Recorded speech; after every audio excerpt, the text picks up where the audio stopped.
Hi guys, good morning. Welcome back to my channel. Alam niyo ba, tuwing umaga, dito sa bahay mayroon kaming bisita na lagi siya nag-aabang sa pinto. Kasi minsan nalilate na kami ng gising. Pero merong katok ng katok. Yan, kung naririnig nyo, makatok na siya. Kasi minsan nalilate kami. Alas 8, hinaabangan niya kami dyan sa labas. Pero pagka nalilate kami ng gising, alas 9, yan, tahol na siya ng tahol. Ngayon, papakilala ko sa inyo kung sino siya. Tingnan natin. Ngayon, titingnan natin kung sino siya. Tingnan natin. Yung bisita natin tuwing umaga. Yan siya, nag-aabang. Ano po yun? Busy po kami. Higa, pasok. Higa na. Higa na. Yan po ang aso namin na si Licorice. Ayan guys, ipapaalala ko sa inyo si Licorice na aming baby. O siya yung pinaka-prinsesa dito sa bahay namin. Actually, baby pa talaga siya. Pero, nasa 1 year na siya. Pero 3 months pa lang siya sa amin. Kasi nakuha namin siya sa shelter. Kasi, dito sa Amerika, ganun sila mag-treat ng mga hayop. Although, dog lover naman ako. Pero, yung ibang tao din dito, iniiwan din nila yung mga aso nila. So, yun nga, nagustuhan na namin si Licorice. Kasi, yung aso nila dati is, ganito rin yung kulay. Yan. Mahilig siya mga gat. Pero mabait naman siya. Yan. Tapos, lagi siyang nagbibilad sa araw kasi nga lamigin siya.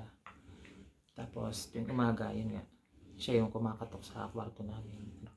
Tapos, pagka di pa kami lumalabas ng kwarto, nagwawala siya. Parang hinahanap niya kami. Katok siya ng katok sa pinto, tahol ng tahol. Tapos, ini-scratch niya yung pinto para lumabas kami. Yan, ganun siya ka-sweet. Actually, ngayon lang din naman ako nakapag-alaga ng ganitong kaliit na aso. Small size siya. Kasi mga inaalagaan ko sa Pilipinas is malalaking aso, mga aspin. Actually, halos lahat ng mga naging aso namin is aspin. Tapos, first time ako makapag-alaga ng ganito kaliit. Yung maintenance niya is okay naman kasi maliit lang siya o konti lang siya kung kumain. Tapos yung dumi niya is hindi ganun kalaki. Kaya isa sa nagustuhan ko sa ganong aso, sa ganito kaliit na aso, maintenance niya. Tapos kaya nung nagpunta ako dito sa US, hindi pa sila pwede mag-alaga ng aso kasi nga dun sa itong bahay na inupahan namin is bawal kasi nga baka masira yung mga pintura o masira dito sa bahay dahil sa hayop. Pero napakiusapan naman nila yung may-ari, kaya ito nagkaroon kami ng aso. Actually, nagtrabaho din ako sa K9 services sa Pilipinas. Kaya yun talaga yung hilig ko. Bata pa lang mahilig na ako sa aso. Tapos, eto, pagka nilalabas namin siya, tinatanong ng mga tao, ano bang lahi ng aso nyo? Hindi namin masabi kasi nga, nung inampo namin siya sa shelter, hindi rin nila alam kung anong breed. Kaya ang ginawa nung biyanan kong babae, pina-DNA test nila. Magugulat kayo sa DNA test niya. Ganito kaliit na aso. Yan, hindi lang siya. Pero meron siyang dugong Saint Bernard. Alam naman natin yung Saint Bernard, malalaking aso yung Persia. Meron siyang dugong Saint Bernard. Tapos Rat Terrier, Chihuahua. Actually, ang dami nun. Pero yun nga. Pero tingin ko, meron siyang lahing T-Rex. Joke lang. T-Rex tsaka hipon, shrimp. T-Rex kasi pag nangagat siya, parang biro-biro lang sa kanya. Kahit maliit siya, bumabaon. Talagang mararamdaman mo yung sakit, parang kinukurot. Tapos shrimp naman, kasi pagka tumatakbo siya, para siyang hipon na lumalangoy sa tubig. Nakabaluktot yung likod niya. Parang mas mabilis yung paa niya sa likod kaysa sa harap. Kaya para siyang nakaganon. Letter C. Kaya tinawag ko siyang shrimp. Yun yung lahi niya isa. Tapos yun nga, kasi mahilig siya magngat-ngat. Kung ano ang tinatawag namin sa kanya, pirana. Tulad ngayon, yan, nagsisimula na siya. Yan. Masakit. Kapag kasi sinimulan mo siya, kailangan tapusin mo. Kasi hindi kanya titigilan. Kaya, ito si Licorice. Say hi. Kaya, sana nagustuhan niyo yung episode namin na ito na pagpapakilala namin sa mga, isa sa aming pamilya dito sa bahay. Pamilya kasi ang turing namin sa kanya. Siya yung baby. Actually, mas marami pa nga siyang damit kaysa sa akin. Mga panggala, kompleto yan. Sapatos, yan, meron din siya. Kasi parang baby, meron din siyang sarili niyang seatbelt sa sasakyan. Yung pagkain niya is kompleto. Actually, marami siyang alam ng mga trick. May lahi din pala siyang JRT. Yan, makikita nyo. Yan. Pero yung hindi niya nakuha yung kulay. Pero napaka lambing nitong aso nito. Minsan lang talaga is war prick siya. Talagang pagkagat-kagat. Kailangan tatapatan mo yung kakulitan niya. Tsaka, ang hilig niyang kalaruin is yung mga malalaking aso. Yung mga mas malalaki sa kanya, mga husky, labrador, mga BM. Tapos, meron isang aso dito, ang pangalan niya is Oliver. Kalimutan ko yung lahi niya. May pelikulang ganun dati, ang pamagat is Hooch. Ganun siya kalaki. Actually, ganun din yung lahi niya. Yun yung gustong-gusto niyang kalaro. Tapos nung nagpunta kami nung nakaraan sa park, mamaya dadali namin siya sa park. Ituturo din namin kayo doon, dadali namin kayo kung saan siya madalas naglalaro. Actually, dalawa yung park dito. Doon sa unang park na pinuntahan namin, meron doon pitbull, 1 month o hindi siya 1 month, siguro mga 2 months o 3 months na siyang puppy, pero ang laki. Tapos kinagat yung tali niya, kinaladkad siya, pero gustong gusto niya yun. Ewan ko kung bakit gustong gusto niya yung mga malalaking aso. Kaya yun. Yun, bull mastiff pala yung sinasabi kong aso. Bull mastiff. Isa rin sa mga gusto kong alaga ang aso. Kaya lang kapag meron ng budget. So ngayon, masaya naman kami kay Licorice. Kasi isa na siya sa part ng family dito. Kaya sana guys nagustuhan niyo yung video namin na ito. Kung meron kayong gustong i-comment nyo lang below. Tapos kung ngayon lang kayo napunta sa channel na ito, please like and subscribe and push the notification button para updated kayo sa mga susunod natin mga video. Kasi marami pa tayong mga video na gagawin na makikita nyo dito sa US. Kaya pagka pinanood nyo itong channel ko, para na rin kayo nagpunta dito sa US at magkakaroon kayo ng mga idea kung ano yung mga maaari natin gawin dito sa loob ng US. Kung makapasyal kayo dito, at least meron na kayong idea. Salamat guys! So yun guys, pupunta tayo ngayon sa park. Dali natin si Licorice dun sa park para sa mga aso. Pwede rin naman siya sa mga tao. Kaya lang usually para sa mga aso.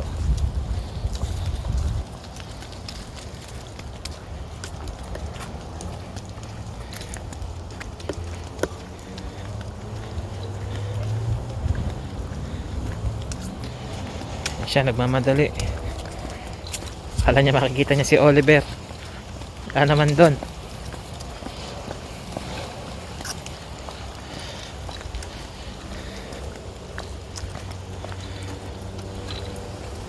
Ito yung view namin dito.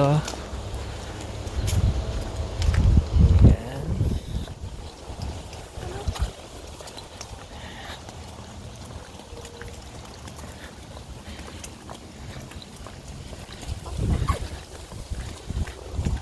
Namadali tayo.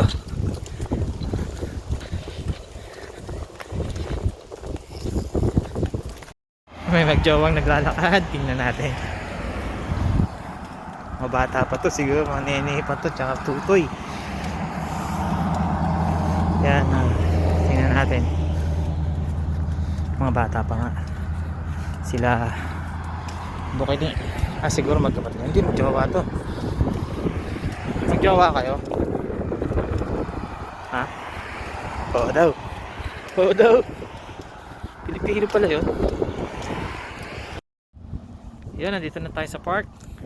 Guys, tignan natin kung may ibang tao. Yan. Wala siyang ganong tao. Actually, itong park na to is para sa resident lang dito. Yung mga gusto mag-basketball, dyan. Pwede kayo mag-basketball. Actually, maraming naglalaro dito dati. Baseball. Tapos, soccer dyan. Kasi malawak yung field na yan. Pwede silang maglaro kung anong gusto nilang gawin. Dito rin may mga aso. Kaya lang, pag magdadala ka ng aso dito, dapat, kagaya nyan, meron kang plastic na lagay ng dumi ng aso. Yan, napakalawak nito. Yan. Bilhin niya ganyan na kagad. Lawak yung place. Yan. Sa taas. Makikita nyo. Ganda ng lugar. Yan. Kaganda ng mga kaibigan natin dyan sa Pilipinas. Ito yung isa sa mga tinatambayan ko rin. Yan. Pwedeng yung ibang tao naglalaro sila dito ng soccer, American football. Yan, dito nagpa-practice sila. Kaya yan, mga aso dinadala nila dito. Kasi napakalawak ng lugar na ito. Dito namin dinadala si Licorice. Yan, habang in-enjoy niya yung sarili niya. Yan, sa likod niyan, mga bahay na yan, dyan lang yung bahay namin. Nagpa-basketball ako dito dati. Pero nung sinarado yan, enjoy na naman. Yun. Kita nyo, para siyang hipon, shrimp. Ganun siya tumakbo. Nauuna yung paa niya sa likod. Yan na, yan yung shrimp. Kita nyo? Matakbo na siya. Yan nga. Sinarado to kasi COVID. Kaya hindi na kami gano'n napaglaro. Tinamad na rin ako.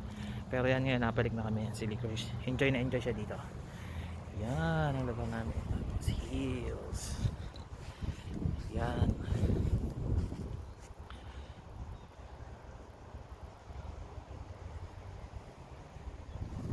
Kaya tayo. Tingnan natin kung ano yung makikita natin sa taas.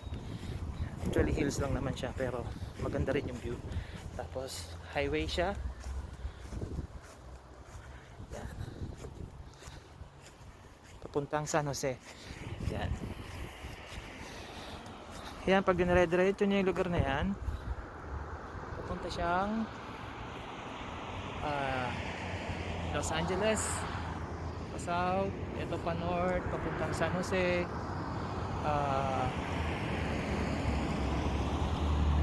Oakland. Yan siya guys. Ito yung lugar namin dito.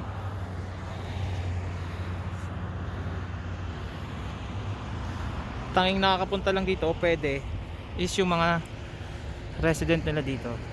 Minsan nahanapan ka ng IT, pero ngayon maluwag siya kasi nga COVID. Maganda ng mga puno ngayon kasi taglagas na. November hanggang November yata. Hindi ako familiar sa yun, hindi ako familiar. Pero yun nga guys, yan na naman si Licorice. Dito siya nag-enjoy ng gusto. Ma'am! Yun. See? Yan siya. Sobrang bilis, di kaya habulin ng camera oh. Para siyang hipon talaga. Shh! Come here!